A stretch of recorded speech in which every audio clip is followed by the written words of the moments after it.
Hello everyone, welcome back to K Guru channel bye निर्मल गुप्ता। प्यारे बच्चों, आज हम कक्षा 8 की कार्यपत्रक नंबर 7 सॉल्व करेंगे। हमारा विषय हिंदी और हिंदी में हम पाठ पढ़ेंगे बस की यात्रा। सबसे पहले मैं आपको एंट्रीज बता देती हूँ। आपको अपना नाम लिखना है, अपने कक्षा अध्यापक का नाम लिखना है, आपको तारीख लिखनी है 15 अक्टूबर 2020। तो स्टार्ट करते हैं बच्चों आज की वर्कशीट। इंजन सचमुच स्टार्ट हो गया, ऐसा जैसे सारी बस ही इंजन हो और हम इंजन के भीतर बैठे हों। बच्चों आप यहाँ पे देख सकते हैं कि जो लेखक हैं वो बस के अंदर बैठे हुए हैं, है ना। यहाँ पे जो दृश्य दिखाया जा रहा है वो बस के अंदर सीट पर बैठे हुए का दृश्य दिखाया जा रहा है। तो जो लेखक है उन्होंने अपना अनुभव इस पाठ में व्यक्त किया है कि इंजन सचमुच स्टार्ट हो गया था, बस का इंजन स्टार्ट हो गया था। और जैसे ही बस का इंजन स्टार्ट हुआ तो हमें ऐसा लगा कि जैसे हम बस के अंदर नहीं बल्कि इंजन के ही अंदर बैठे हों। और ऐसा क्यों महसूस हुआ? क्योंकि सारी बस इंजन जैसी ही लग रही थी। जैसे कि जब बस स्टार्ट होती है तो उसके पुर्जे हिलने लगते हैं, तो इसी तरह से जो बस थी वो भी पूरी तरह से हिलने लगी थी। हम इंजन के भीतर बैठे हैं। लेखक को ऐसा महसूस होने लगा कि शायद वो बस के अंदर न बैठ के इंजन के ही अंदर बैठे हों। कांच बहुत कम बचे थे, बस में बहुत कम ही कांच थे और जो बचे थे उनसे हमें बचना था।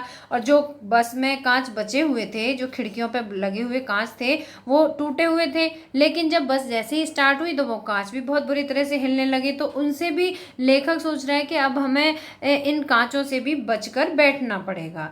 हम फौरन खिड़की से दूर सरक गए। लेखक खिड़की से दूर वाली सीट पर बैठ गए। इंजन चल रहा था, हमें लग रहा था कि हमारी सीट के नीचे इंजन है। और जब बस चलने लगी तो ऐसा लगा जैसे कि हमारी जो सीट है इसके नीचे ही इंजन रखा हो। बस सचमुच चल पड़ी और हमें लगा कि यह गांधी जी के असहयोग और सविनय अवज्ञा आंदोलनों के वक्त अवश्य जवान रही होगी।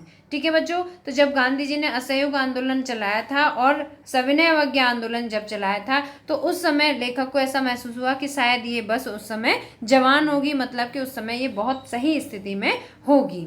उसे ट्रेनिंग मिल चुकी थी, जो बस थी उसे बहुत अच्छी तरह से ट्रेनिंग मिल चुकी थी। हर हिस्सा दूसरे से असहयोग कर रहा था और जो बस का हिस्सा था, मतलब बस के जितने भी पार्ट्स थे वो सभी आपस में सही से जुड़े हुए नहीं थे, सब एक दूसरे का असहयोग कर रहे थे। पूरी बस सविनय अवज्ञा आंदोलन के दौर से गुजर रही थी। सीट का बॉडी से असहयोग चल रहा था, जो सीट थी वो भी बॉडी से अलग। ऐसा लग रहा था जैसे कि सीट भी हिल रही हो। कभी लगता सीट बॉडी को छोड़कर आगे निकल गई है, कभी लगता कि सीट को छोड़कर बॉडी आगे भागी जा रही है। 8-10 मील चलने के पर सारे भेदभाव मिट गए। लेकिन जो बस थी वो बच्चों 8-10 मील तक ही चली और उसे चलने के बाद फिर लेखक को ऐसा महसूस हुआ कि सारे जितने भी भेदभाव थे वो सब मिट गए हैं। यह समझ में नहीं आता था कि सीट पर हम बैठे हैं या सीट हमारे ऊपर बैठी है। तो बच्चों मुझे उम्मीद है कि आपको इस पाठ के माध्यम से लेखक के अनुभव अच्छी तरह समझ में आ गए होंगे कि उन्होंने किस प्रकार से बस में यात्रा की। और आपको पाठ का नाम तो याद ही होगा, बस की यात्रा। तो बच्चों इसमें जितने भी वर्ड जो हाईलाइटेड हो रहे हैं उन सभी शब्दों के हम यहाँ पर अर्थ पढ़ते हैं और फिर प्रश्न उत्तर करेंगे। तो देखिए पहला है सविनय अवज्ञा आंदोलन। बच्चों ये आंदोलन गांधी जी द्वारा चलाया गया था और ये 1930 में चलाया गया था। ठीक है, सविनय अवज्ञा आंदोलन, इसका मतलब यह था कि जो भी अंग्रेजों के द्वारा दी हुई चीजें हैं उन सभी का हम विरोध करेंगे, है ना। सविनय अवज्ञा आंदोलन ये 1930 में चलाया गया था। दूसरा शब्द है बच्चों ट्रेनिंग का मतलब होता है सीखना। दौर का मतलब जमाना और असहयोग का मतलब होता है साथ न देना और भेदभाव का मतलब होता है अंतर। तो बच्चों मुझे उम्मीद है कि आपको आज की वर्कशीट में दिए हुए सभी शब्दार्थ जो भी कठिन है उनके अर्थ समझ में आ गए होंगे। अब इस वर्कशीट में दिए हुए प्रश्नों के उत्तर पढ़ते हैं। तो पहला प्रश्न है इसमें, ऐसा जैसे सारी बस ही इंजन है और हम इंजन के भीतर बैठे हैं, लेखक को ऐसा क्यों लगा। बच्चों वर्कशीट में जो प्रश्न दिए हैं आप प्रश्न वर्कशीट से नोट करेंगे, तो यहाँ से आप नोट कर लेंगे ऐसा जैसे सारी बस ही इंजन है और हम इंजन के भीतर बैठे हैं, लेखक को ऐसा क्यों लगा। ये प्रश्न है और प्रश्न का उत्तर मैं आपको सभी प्रश्नों के उत्तर लिखित रूप में दिखाती हूँ। तो देखिए पहले प्रश्न का आंसर है बच्चों, जब बस चालक ने इंजन स्टार्ट किया तब सारी बस झनझनाने लगी तथा यात्री बस के पुर्जों की तरह हिलने लगे।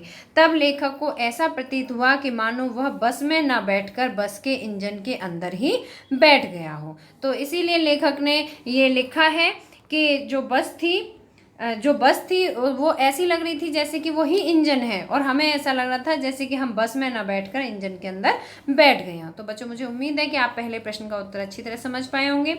अब प्रश्न नंबर 2 पढ़ते हैं। सविनय अवज्ञा आंदोलन 1930 में महात्मा गांधी के नेतृत्व में अंग्रेजी सरकार से असहयोग कर स्वाधीनता प्राप्त करने के लिए किया गया था। 1930 में जो सविनय अवज्ञा आंदोलन चलाया गया था बच्चों, इस आंदोलन में क्या किया गया था कि जो भी अंग्रेजी सरकार जो भी कुछ कर रही थी उस सभी का हमने असहयोग किया, हमने उनका साथ नहीं दिया था, हर चीज़ का विरोध किया, हर चीज़ के लिए असहयोग किया उनका। और ये सब क्यों किया गया था? क्योंकि जो ब्रिटिश थे वो भारत देश पर अपना शासन किए हुए थे और वो हमारे साथ बहुत बुरा व्यवहार करते थे। और तो हम क्या चाहते थे? हम स्वाधीनता चाहते थे।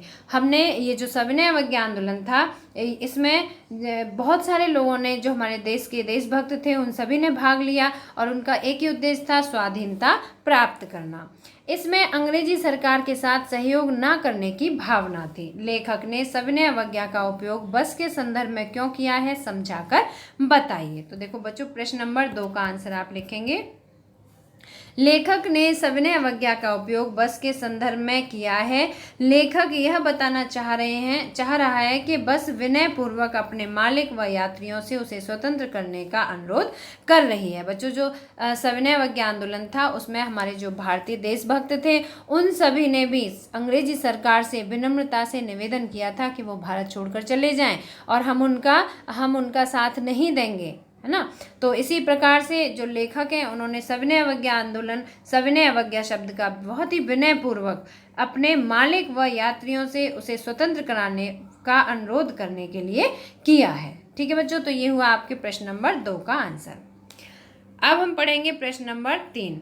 तो बच्चों देखो, प्रश्न नंबर 3 है, प्रस्तुत गद्यांश में बहुत से अंग्रेजी शब्द हैं, कोई 4 अंग्रेजी शब्द ढूंढकर लिखिए। आपको 4 लिखने हैं। तो देखिए यहाँ पर प्रश्न नंबर 3 का आंसर है इंजन। मैंने यहाँ अंग्रेजी शब्द लिखे हैं, इंजन, स्टार्ट, सीट, ट्रेनिंग। 4 पूछे हैं, लेकिन आपका जो गद्यांश दिया है इसमें 5 शब्दों का प्रयोग किया है, इसलिए मैंने आप 5 शब्द यहाँ लिख दिए हैं।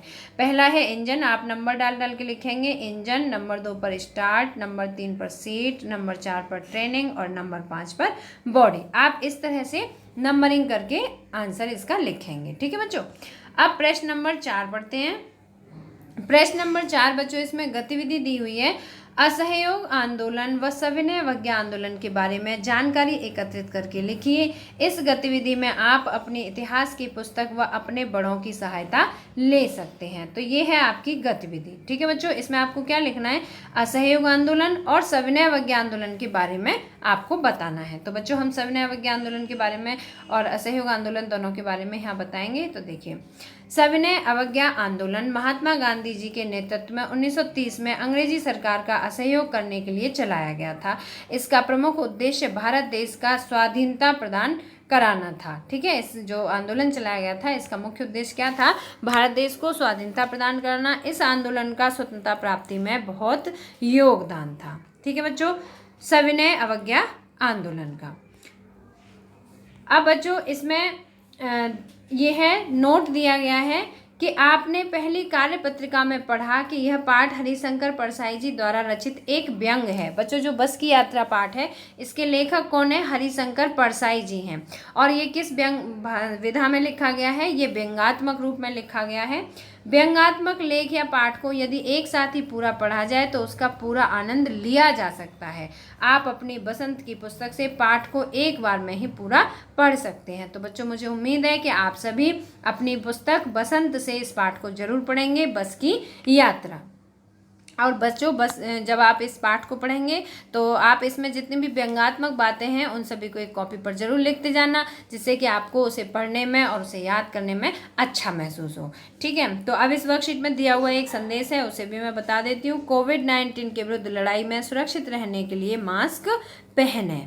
ठीक है बच्चों, मुझे उम्मीद है कि आपको आज की वर्कशीट के आए हुए सभी प्रश्नोत्तर अच्छी तरह समझ में आ गए होंगे। अगर आपको आज का वीडियो पसंद आया तो लाइक करना, अपने फ्रेंड्स के साथ शेयर करना, और अगर आपने अभी तक हमारे चैनल को सब्सक्राइब नहीं किया तो सब्सक्राइब जरूर करना। बच्चों, आपको हमारे चैनल पर सभी सब्जेक्ट की जो भी वर्कशीट हैं उनके वीडियोज़ मिल जाएंगे। तो मिलते हैं फिर इसी तरह की नेक्स्ट एजुकेशनल वीडियो में। Till then bye bye, good luck to all of you.